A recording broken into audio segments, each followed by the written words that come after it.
Hello and welcome to the How Not to Screw Up Your Kids bucket emptying episodes. I'm your host, Dr Maryhan, psychologist, parenting expert, and author of the How Not to Screw Up Your Kids, a real life guide to parenting book. I had a bit of a moment then when I wasn't quite sure what I was saying, but I got there in the end. I'm sharing a hack with you in terms of emptying your bucket, and it actually is probably one of the nicest, most gorgeous, yummiest hacks, which I also share with your children in terms of, I think it's something that our children should be doing as well. But we're talking specifically about emptying your bucket, but please feel free to also introduce this to your children. And it's the practice of gratitude. So let's just talk a little bit about gratitude from the perspective of emptying your bucket. And then I'll talk a little bit about the practice of gratitude in terms of emptying your child's bucket. So what's gratitude? So let's start with what gratitude isn't. It isn't a list of positive things that have happened during the day. It absolutely isn't. It's much more to do with things that we are grateful for, things that we recognise have been the small things. They're small, they're not big things. They're the small things that have lifted our mood, made us feel slightly lighter in our step, a bit more joyous, a bit more happy, a bit more content, a bit more loved, bit more connected. What we know when we talk about gratitude is that it's significantly linked to positive mental health, because what it does is it focuses the lens on which we reflect on our day from a perspective of, let me scan my day and look at my day for things that I can be grateful for, rather than scanning my day and looking for things that haven't gone well, that I've struggled with, and that I'm going to sort of sleep on, I'm going to ruminate on through the night. So gratitude is a practice that I think is really important for us to be doing at the end of the day. I do think it's a great, the research evidence in terms of the positive impact that a practice of gratitude has. To get the true effect from it, we need to write it down. Verbalizing it has a positive effect, but it doesn't have a significantly positive effect as it does to writing it. And that's just like kind of scientific psychology speak for just saying that it being significantly different means that it isn't due to chance, it's due to what you're actually doing. Whereas verbalizing it is no more than chance. So if you have the Shine Planner, there is a section within there. It is part of your reflective piece at the end. There's a section to put things that you're grateful for, or you can use a notebook. I do believe we even have a gratitude journal on Amazon, just a gratitude notebook. So you can put it on there.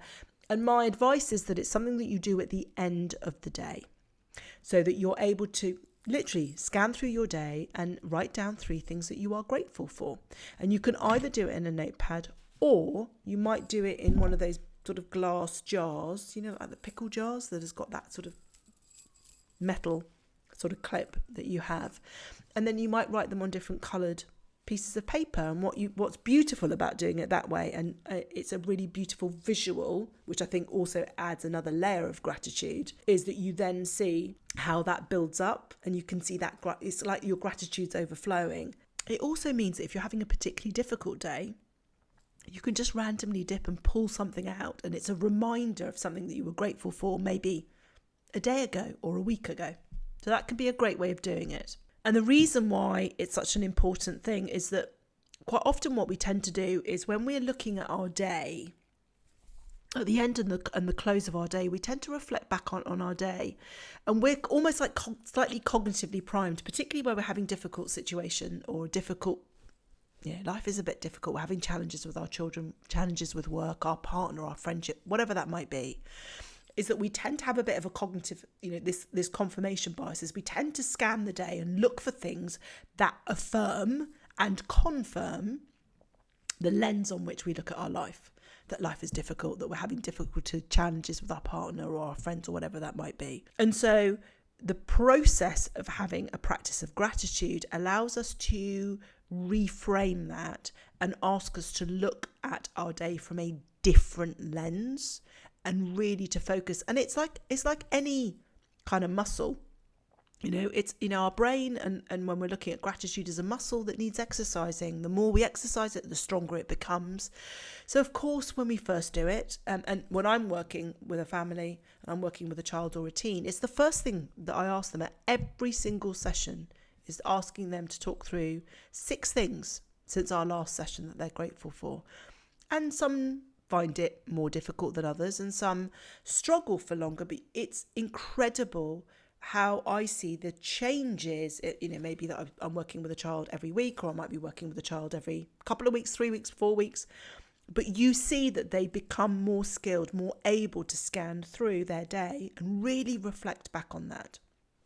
And the key crucial thing to remember from our perspective, because obviously children are much more likely to do what they see than what we say, is we have to model gratitude first before we start encouraging our children to do the same, is that we're looking for the really small things.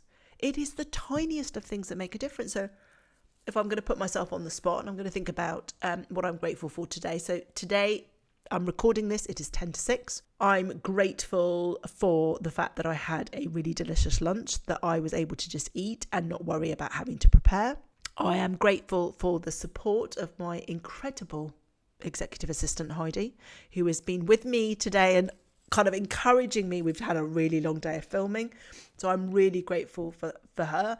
And I'm grateful that fundamentally I get to do, and today I've got to do some of the stuff that I love the most, which is recording videos, talking about things that I feel incredibly passionate about. So these are not massive things, but they're just small things that I'm grateful for. And when I look at it tomorrow, it'll be different, but it's different each day.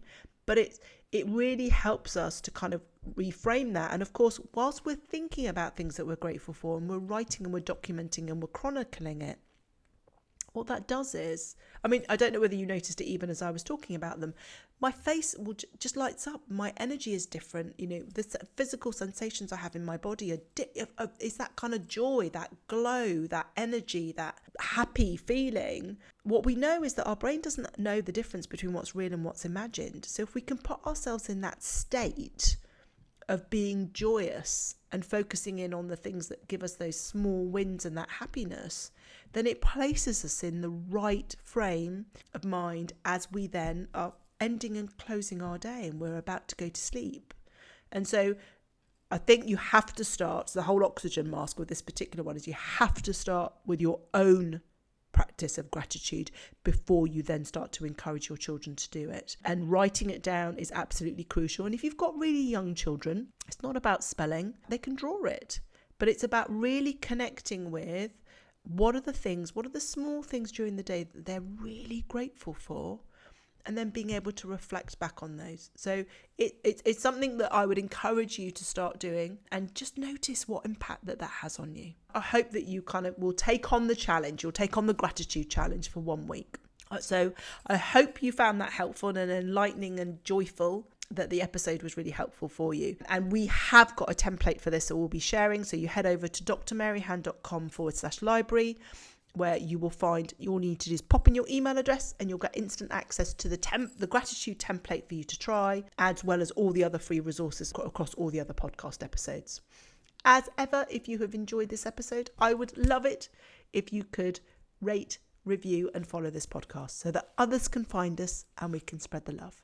So until next time.